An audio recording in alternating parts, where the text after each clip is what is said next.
Та бид өдөр тутам бусдтай харилцаж, өдөрт хэдэн 10 шийдвэр гарган амьдарч байна. Эдгээр харилцаа дундаас хамгийн чухал харилцаа бол эцэг эх хүний хувьд үр хүүхдтэйгээ харилцах харилцаа тэр шийдвэр юм. Мэдээж хүүхдээ өвдөх үед болдгсон бол өмнөөс нь өвдчих юмсан гэж таач бийч бид бүгдөө л боддог. Ийм л ихээр үр хүүхдийн төлөө байдаг. Тэгвэл сайн аав, ээж байхын тулд яг юунд анхаарах хэрэгтэй вэ гэдэг талаар өнөөдөр бүгдөө хамтдаа ярилцъя. Хамгийн сайн аав, ээж гэж хүүхдэд хүссэн бүхнийг нь авч өгдөг. Хамгийн их мөнгө өгдөг, хамгийн сүүлийн гар утас судалдан авч өгдөг. Эсвэл гоё тавилгатай гэрт байлгадаг. Тэр хүнийг хилдэггүй байх. Харин хуваагдaltaгүй анхаарлаа өгч чаддаг. Тэр хүнийг хилдэг. Сайн аав ээж байхын төлөө таны хийх ёстой эхний зүйл бол үр хүүхдэд бэлэг авч өгөх нь биш. Харин та өөрөө бэлхэн байх явдал юм а гэдгийг ойлгох юм. Энэ бол бүхий л хүүхдийн хүсдэг хамгийн нандин тэр чухал зүйл юм. Өөрөөр хэлбэл та түүний дэргэд байж тэр танаас хайрлагдсан, халамжлагдсан, би үн цэнтэй гэсэн мэдрэмжийг авна гэдэг бол гайхалтай. Сайн аав ээж байхын төлөө таны хийх ёстой бас нэгэн чухал зүйл бол үгнээс илүүтэйгээр амьдралаараа зөв үлгэр дуурайлал үзүүлэх хэрэгцээтэй. Учир нь хүүхдүүд тэр болгон таны үгэнд анхаарал хандуулдаггүй. Харин үйл хөдлөл хандлагад тань анхаарлаа хандуулдаг. Тиймээс л сайн эцэг их байхын төлөө зүтгэж буй аав ээжүүд өөртөө анхаарал хандуулж засах ёстой зан аашаа засаж өөрийгөө хөгжүүлж чаддаг. Яагад гэвэл хүүхдүүд нь түүний гიშгсэн замаар даган алгадгаа гэдгийг тэд мэддэг учраас.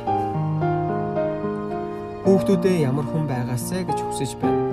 Түүнийхээ ойлгомжтой тод томроо үлгэр жишээ байж сэтгэл зүйн хувьд эрүүл орчинг нь та бүрдүүлж хүмүүжүүлээрэй гэж би танаас хичээнгүйлэн хүсье.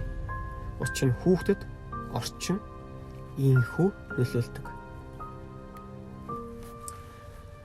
Хэрвээ хүүхэд шүүмжлэл дунд өсвөл тэд буруу шаалтыг сурдаг.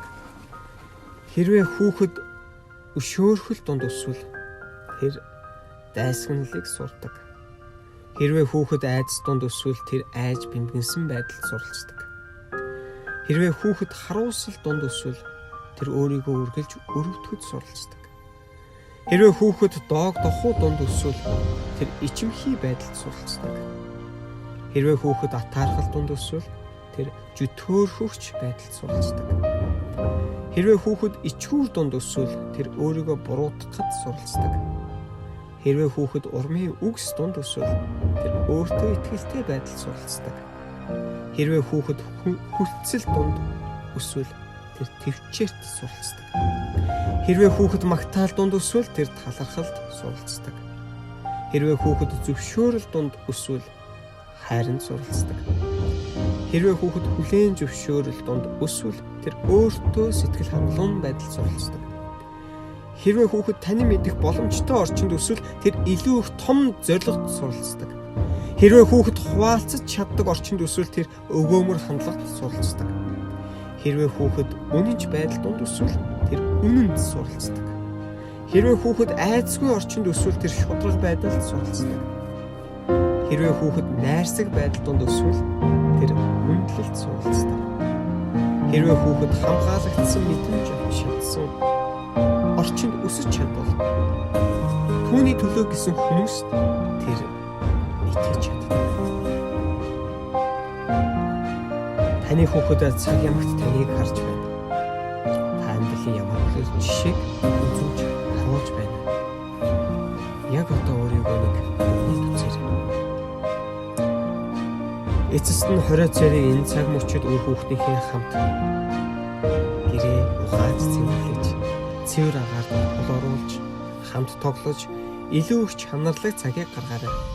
Хүүхдүүдтэй цаг гаргаж тэдгэрийг юун дуртайг нь, ямар асуудал тэдэнд байгааг нь, эсвэл хэн болохыг хүсэж байгааг нь, яагаад хүсэж байгааг нь олж мэдэхэд энэ цаг хугацааг ашиглаарай. Аав, ээж байх өдрүүд уртж, жилүүд нь маш богино. Цаг мөч бүрт талархан аз жаргал бүрээс зууран амьдраарай. Хүүхдтэйгээ өнгөрүүлсэн цаг мөч бүр аз жаргал юм. Хүүхдийн тань хувьд аав ээжтэйгээ өнгөрүүлсэн цаг мөч бүр аз жаргалын дурсамж, сэтгэл зүй, амин дэм юм. Таны гэр бүлд хамгийн сайн сайхныг хүсье.